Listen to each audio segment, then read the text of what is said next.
Breaking news చూస్తున్నాం. ఉస్మానియా యూనివర్సిటీకి మళ్లీ డిసెంబర్లో వచ్చి ఆర్ట్స్ కాలేజీలో మీటింగ్ పెడతానని సీఎం రేవంత్ రెడ్డి తెలిపారు. నేను వచ్చిన రోజు ఓయూలో పోలీస్ పహారా వద్దు, బారికేట్లు అడ్డుపెట్టొద్దని పోలీసులకు ఆదేశాలు జారీ చేస్తున్నానని తెలిపారు. విద్యార్థులకు నిరసన తెలిపే స్వేచ్ఛను ఇవ్వాలని, విద్యార్థుల ప్రశ్నలకు సమాధానం చెప్పే చిత్తశుద్ధి తనకు ఉందనని తెలిపారు. తాను మరోసారి ఉస్మానియా యూనివర్సిటీకి వచ్చినప్పుడు ఎవరిని అరెస్టు చేయకండని పోలీసులను ఆదేశించారు. ఇవాళ సీఎం రేవంత్ రెడ్డి ఓయూలో పర్యటించారు. ఈ సందర్భంగా పలు అభివృద్ధి పనులను ప్రారంభించారు.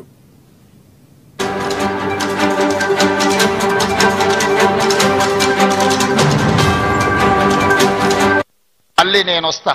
ఠాగూర్ ఆడిటోరియం కాదు, ఠాగూర్ ఆడిటోరియం కాదు. మా వీసీ గారికి, మా పోలీస్ సిబ్బందికి చెప్తున్నా, ఆ ఎల్ల నేను వచ్చిన రోజు క్యాంపస్ లోపల ఒక్క పోలీస్ కూడా పెట్టకండి. ఏ విద్యార్థులు ఏ నిరసన అయినా తెలపనియండి, నిరసన తెలిపే స్వేచ్ఛ కూడా వాళ్ళకి ఇద్దాం. ఆర్ట్స్ కాలేజ్ ముందు మీటింగ్ పెడతా, మీకు కావలసిన 100 కోట్ల నిధులు ఇస్తా.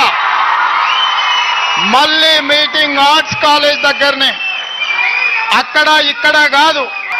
ఆర్ట్స్ కాలేజ్కి వచ్చిన రోజు డీజీపీ గారికి, సిటీ కమిషనర్ గారికి నేను ఆదేశాలు ఇస్తున్నా, ఒక్క పోలీస్ కూడా క్యాంపస్ లోపల ఉండొద్దు, నేను వస్తా. ఎవరు వీళ్ళు?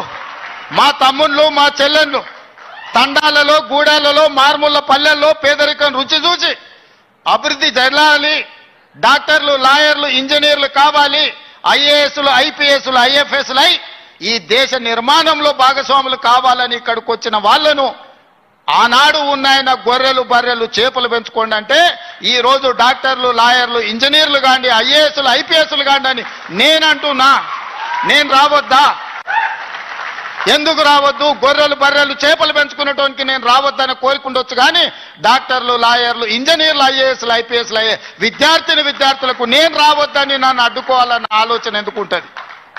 ఒకవేళ అడ్డుకుంటే వాళ్ళు వేసే యక్ష ప్రశ్నలకు సమాధానం చెప్పే చిత్తశుద్ధి నాకుంది, చిత్తశుద్ధి ఉంది.